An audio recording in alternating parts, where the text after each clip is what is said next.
வணக்கம் நண்பர்களே. உப்ப தின்னவன் தண்ணி குடிச்சாகணும், தப்பு பண்ணவன் தண்டனை அனுப்பிச்சாகணும்ன்ற பழமொழியை கேள்விப்பட்டிருப்போம். இப்போ சீனா ஒரு கடுமையான ஒரு கோபத்தில் இருக்காங்க. பாகிஸ்தானுக்கு ஒரு பெரிய தண்டனை தரத்துக்கான வேலைகள் நடந்துக்கிட்டு இருக்கு. அதாவது ஓரளவுக்கு தான்மா பேச்சு, அதுக்கப்புறம் வீச்சு தான்னு அதிரடியாக சீனா முக்கிய முடிவுகள் எடுக்க தொடங்கியிருக்காங்க. இதை பற்றின ஒரு டீட்டெயிலான விஷயங்கள் உங்களுக்கு வச்சுருக்கேன் சொல்கிறதுக்கு. ஸோ முடிஞ்ச அளவுக்கு ஸ்கிப் பண்ணாமல் முழுசாக வீடியோ பாருங்கள். நண்பர்கள் சேனல் புதுசாக வந்தீங்கன்னா சப்ஸ்கிரைப் பண்ணி உங்களோட ஆதரவுகளை கொடுங்க. ஸோ ஃபஸ்ட்டு நம்ம பார்க்க போகிற விஷயம் என்ன அப்படின்னு பார்த்தீங்கன்னா, இப்போ அதாவது நேத்தி ஒரு பெரிய சம்பவம் நார்த் பாகிஸ்தானில் நடந்திருக்குங்க. ஸோ என்ன சம்பவம் பார்த்தீங்கன்னா, அதாவது பாகிஸ்தான் இராணுவத்தோட ஒரு போஸ்ட்டை பயங்கரவாதிகள் கைப்பற்றத்துக்கான முயற்சிகள் மேற்கொண்டிருக்காங்க. இதில் கிட்டத்தட்ட பாகிஸ்தான் இராணுவத்தை சேர்ந்த 6 பேர் கொல்லப்பட்டிருக்காங்க. பயங்கரவாதிகள் ஒரு பெரிய ஆப்ரேஷன் திடுதிருப்புன்னு ஒரு சம்பவத்தை பண்ணியிருக்காங்க. இதில் 6 பேர் கொல்லப்பட்டிருக்காங்கன்னு சொல்லப்படுது. தொடர்ந்து இதில் 11 பேர் காயம் ஏற்பட்டிருக்கு. இதில் இன்னொரு 6 பேர் ரொம்ப கிரிட்டிக்கலான பொசிஷனில் இருக்காங்க அப்படின்ற செய்திகள் வந்திருக்கு. ஸோ தொடர்ந்து நார்த்தாக இருக்கட்டும் இல்லை சவுத்து பாகிஸ்தானாக இருக்கட்டும், எல்லா பக்கமுமே பாகிஸ்தானுக்கு இந்த பயங்கரவாதிகள்னால ஒரு மிகப்பெரிய ஒரு அச்சுறுத்தல் இருக்குன்னு சொல்லிட்டு இருக்காங்க. பிஎல்ஏ இந்த சவுத்தில் ஃபுல் கண்ட்ரோல் எடுத்துக்கிட்டாங்க.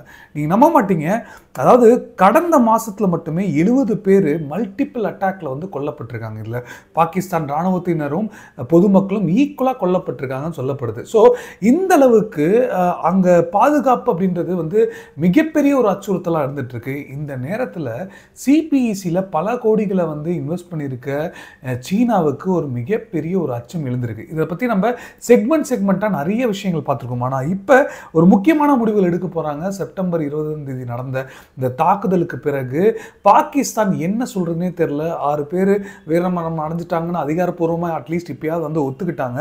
ஆனால் தொடர் அட்டாக் இருக்குது பாருங்கள். எங்கே ஆக்சுவலாக நடக்குதுன்னு பார்த்தீங்கன்னா, இந்த டிடிபி இருக்காங்க பார்த்தீங்களா, இந்த தாலிபான்கள், பாகிஸ்தானில் இருக்க தாலிபான்கள் சவுத் வரிஸ்தான் டிஸ்ட்ரிக்டில் தான் இதை நடத்தியிருக்காங்க. ஸோ நார்த் வெஸ்ட் ஃப்ரண்ட்னியர் ரீஜனில் தான் இந்த சம்பவங்கள் நடந்திருக்கு. இது மட்டும் இல்லாமல் இந்த மிஸ்டா வில்லேஜ்ன்ற ஒரு இடத்துல அப்படியே ஒரு குரூப் ஆஃப் மிலிட்டன்ட் அப்படியே சூழ்ந்துக்கிட்டாங்க. எல்லா பக்கத்துல இருந்து ஃபயர் பண்ணி அந்த போஸ்ட்டை ஆக்சுவலாக கைப்பற்றிட்டாங்க. அதுக்கப்புறமா தான் இவங்க அதாவது ரிட்டாலியேஷன் நடத்தியிருக்காங்க. இந்த ரிட்டாலியேஷனில் இப்போ ஆரம்பத்தில் 6 அதாவது பாகிஸ்தான் இராணுவத்தினர் கொல்லப்பட்டிருந்தாலும் அதுக்கப்புறம் 7 பேர் நாங்கள் ரிட்டாலியேட் பண்ணதில் அதாவது நியூட்ரலைஸ் பண்ணியிருக்கிறோம் பயங்கரவாதிகளை அப்படின்னு பாகிஸ்தான் இராணுவத்திலேருந்து சொல்கிறாங்க. இது அவங்க ரெஸ்பான்ஸ் கொடுக்குற விதமாக இந்த தாக்குதல் நாங்கள் நடத்தியிருக்கோம். ஸோ இந்த ஆப்ரேஷன் முழுசாக எல்லா பயங்கரவாதிகளும் அழிக்கிற வரைக்கும் எங்களோட ஆப்ரேஷன் முடியாது அப்படின்னு சொல்லியிருக்காங்க. அந்த ஏரியாவில் மட்டுமே இப்போ பாகிஸ்தான் வைட் ஸ்ப்ரெட்டாக ஒரு புதிய கொள்கைகள் எடுத்து வந்திருக்காங்க. பயங்கரவாதத்தை நான் க்ளீன் பண்ணணும், நாங்கள் விதைச்ச செடிகளே களையை எடுக்க ஆரம்பிச்சிருக்கோம் அப்படின்றது தான் அவங்க மறைமுகமாக சொல்லியிருக்காங்க. ஸோ அதுக்கான ஒரு ஆப்ரேஷன், அதுக்கான ஒரு கேம்பெயினை ஸ்டார்ட் பண்ணியிருக்காங்க. பொதுமக்களாக இருக்கட்டும் எல்லாருமே இதில் உதவிகள் பண்ணணும் அரசாங்கத்துக்கு. அப்போ தான் இதை நம்ம முழுசாக நம்ம பொருளாதாரத்துக்கு இது தடங்களாக இருக்கக்கூடாது அப்படின்ற மாதிரி அங்கே ஒரு கேம்பெயினை ஆரம்பிச்சிருக்காங்க. ஸோ இந்த கேம்பெயின் நல்லா போதும் இல்லையோ, ஆனால் தொடர்ந்து இந்த தாலிபான்கள்னால நார்த்லேயும் இந்த பலூச் கிளர்ச்சியாளர்கள்னால சவுத்லேயும் சரியான அடி பாகிஸ்தானுக்கு கிடைச்சிக்கிட்டு இருக்கு. ஸோ போலீஸ்காரங்களே கிட்டத்தட்ட பாதுகாப்பு இல்லாமல் பயங்கரமான ஒரு லாஸ் ஏற்பட்டிருக்குன்னு சொல்றாங்க. நிறைய உயிர் சேதங்க. அப்படி ஒரு சிச்சுவேஷன் நடந்துகிட்டு இருக்கு. 2024 ஒரு டேட்டா சொல்லுது பாருங்க. 2024 இருந்து இப்போ வரைக்கும் 100 போலீஸ்காரங்களாவது இறந்திருப்பாங்கன்னு சொல்றாங்க.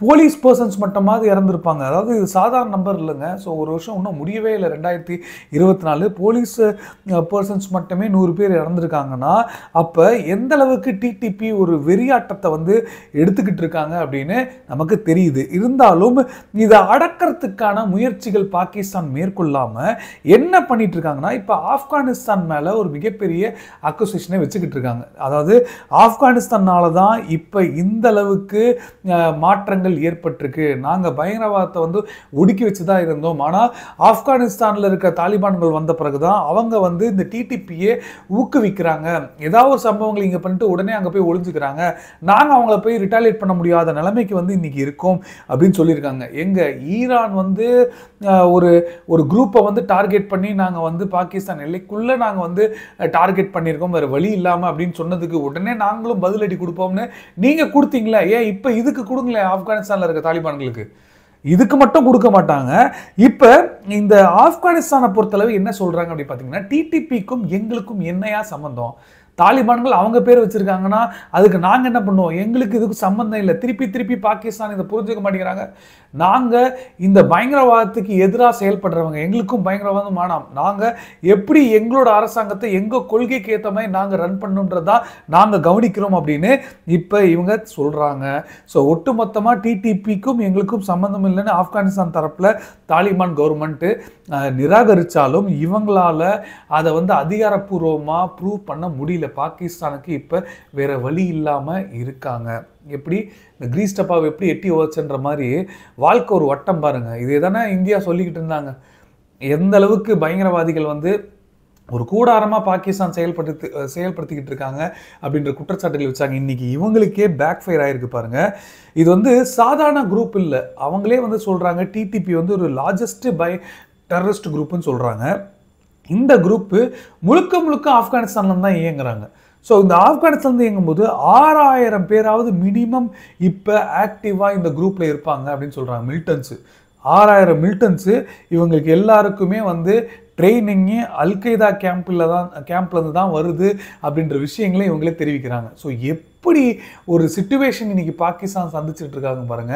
ஸோ எப்படியாவது இதை வச்சு இந்தியாவை வந்து வழிக்கு கொண்டு வரணும்னு நினச்ச திட்டங்கள்னால இன்னைக்கு இவங்களுக்கே பேக் ஃபயர் ஆயிருக்குன்றதான் நமக்கு தெளிவாக தெரியுது. இது ஒரு பக்கம் இருக்கட்டும். ஆனால் சீனா பாகிஸ்தானை வச்சு பாகிஸ்தானை அவங்களோட பொருளாதார வளர்ச்சிக்கு அவங்க போட்ட திட்டங்களை விட சீனா பாகிஸ்தானை வச்சு பெரிய பெரிய திட்டங்கள் போட்டாங்க. அது எல்லாமே இன்னைக்கு வந்து கனவாகவே இருக்கு.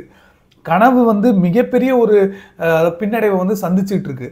தொடர்ந்து ட்ரீம் வந்து ஷேட்டர் ஆகிட்டு இருக்கு அப்படின்னு தான் சொல்லணும். ஏன்னா அவங்க ஏற்கனவே 2018 இதெல்லாம் முடிஞ்சு நம்ம வந்து இந்த பிஆர்ஐ இனிஷியேட்டிவே தேவையில்லை, இந்த இந்தியா கூட நம்ம வந்து போரே போயிடலாம், இந்த மலாக்கா ஸ்டேட் ரூட்லாம் நம்பி நம்ம இருக்க வேண்டாம், இப்படியே இந்த ரூட்டே பயன்படுத்தலாம் அப்படின்ற கனவுலாம் இன்னைக்கு டோட்டலாக பழிக்காமல் போயிடுச்சு.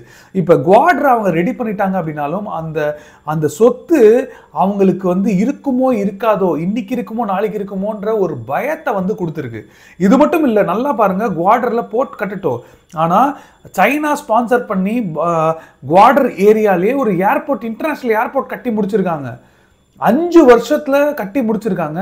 இந்த ஏர்போர்ட்டை முடிச்சு 1 வருஷம் கிட்ட ஆக போகுது, 6 மாதம் அட்லீஸ்ட் மினிமம் ஆக போகுதுன்னு சொல்றாங்க.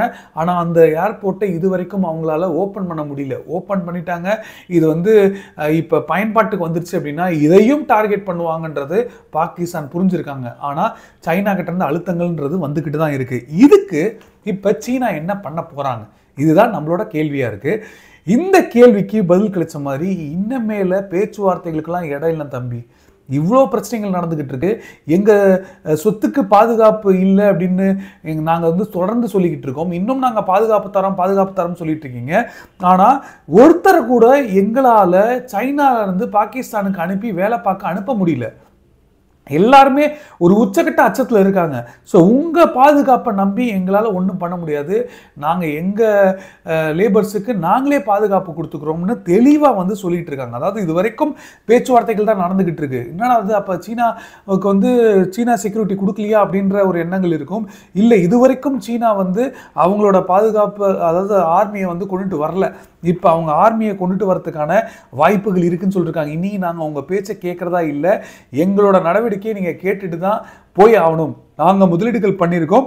ஸோ அதனால் இப்போ வேறு வழி இல்லாமல் இப்போ பாகிஸ்தான் வந்து இந்த டீலை முடிக்க வேண்டிய ஒரு கட்டாயம் ஏற்பட்டிருக்கு. இந்த டீல் மூலமாக அவங்களோட சைனா வந்து அவங்களோட செக்யூரிட்டி பர்சன்ஸை வந்து டிப்ளாய் பண்ண போகிறாங்க.